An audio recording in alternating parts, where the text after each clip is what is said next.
ओम नमः शिवाय। हर हर महादेव। नमस्कार दोस्तों, मैं नित्यानंद पांडे आपके अपने चैनल नित्य साधना में आपका स्वागत करते हैं। तो दोस्तों, आज हम लेकर के आए हैं चैत्र नवरात्रि 2024 नवरात्रि के 9वें दिन की कथा। नवरात्रि के 9वें दिन माँ सिद्धिदात्री की पूजा की जाती है। इस दिन महानवमी का पर्व भी मनाया जाता है और माँ को इस दिन हमें किस चीज़ का भोग लगाना चाहिए और नवरात्रि के 9वें दिन यानी दात्री माँ की जो हम पूजा आराधना करते हैं वो करनी चाहिए। और इस दिन हमें किस कथा का श्रवण करना चाहिए, जिस कथा को सुनने मात्र से ही हमारी हर मनोकामनाएं पूर्ण हो जाती हैं और माता जी की कृपा हमारे पर सदैव बरसती रहती है। तो वह कथा का श्रवण आप इस वीडियो के माध्यम से करेंगे। तो आइए दोस्तों, हम वीडियो को शुरू करते हैं।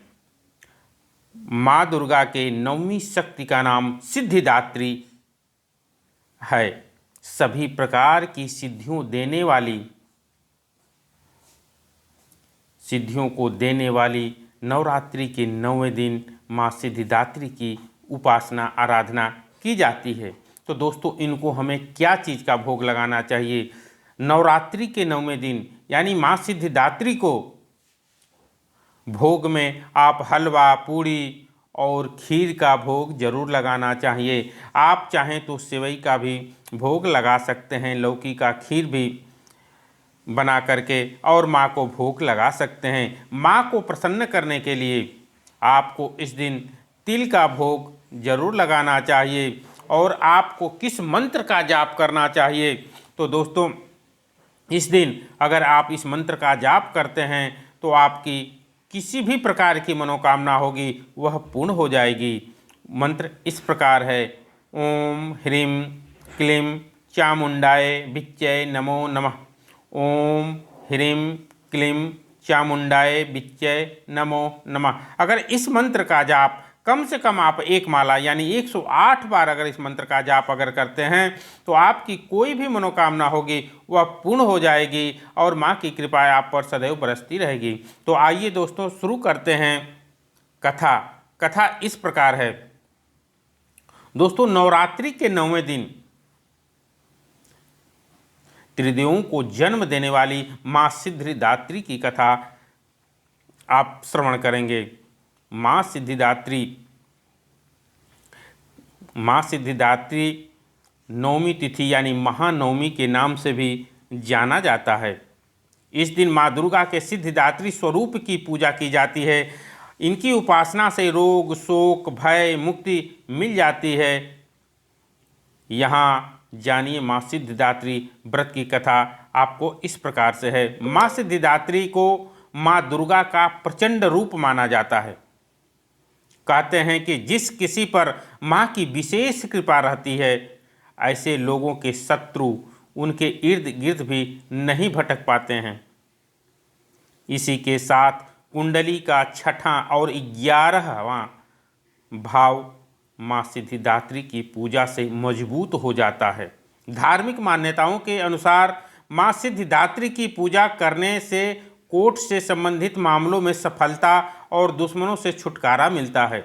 इसके अलावा माँ सिद्धिदात्री की पूजा से केतु ग्रह से संबंधित दोषों खत्म हो जाते हैं और खत्म हो जाना दोस्तों और उनकी कृपा भी आपको मिलती है।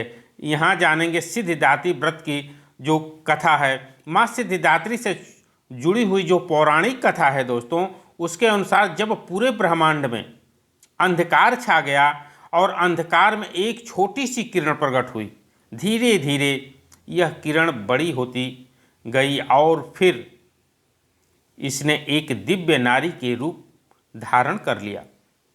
कहते हैं कि यही देवी माँ भगवती का 9वां स्वरूप सिद्धिदात्री कहलाई। धार्मिक मान्यताओं के अनुसार सिद्धिदात्री प्रकट होकर के त्रिदेव अर्थात ब्रह्मा, विष्णु और महेश को जन्म दिया। कहते हैं कि भगवान शिव शंकर को जो 8वां सिद्धियां प्राप्त थी जो 8 सिद्धियां प्राप्त थी वह भी माँ सिद्धिदात्री ने उन्हें दी थी। सिद्धिदात्री देवी की यह कृपा से शिव जी का आधा शरीर देवी का हुआ, जिस वजह से महादेव एक नाम अर्ध नागेश्वर पड़ा। और जो माँ सिद्धिदात्री से जुड़ी हुई दूसरी कथा है दोस्तों, दूसरी कथा इस प्रकार है।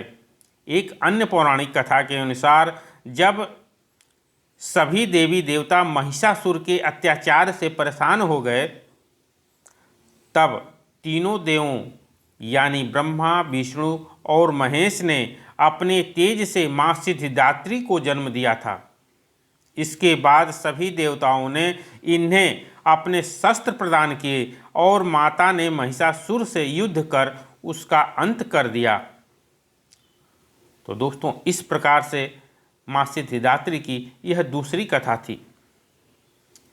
तो आप अगर नवरात्रि का व्रत रखते हैं या नहीं भी रखते हैं तो आपको इस कथा को जरूर सुनना चाहिए।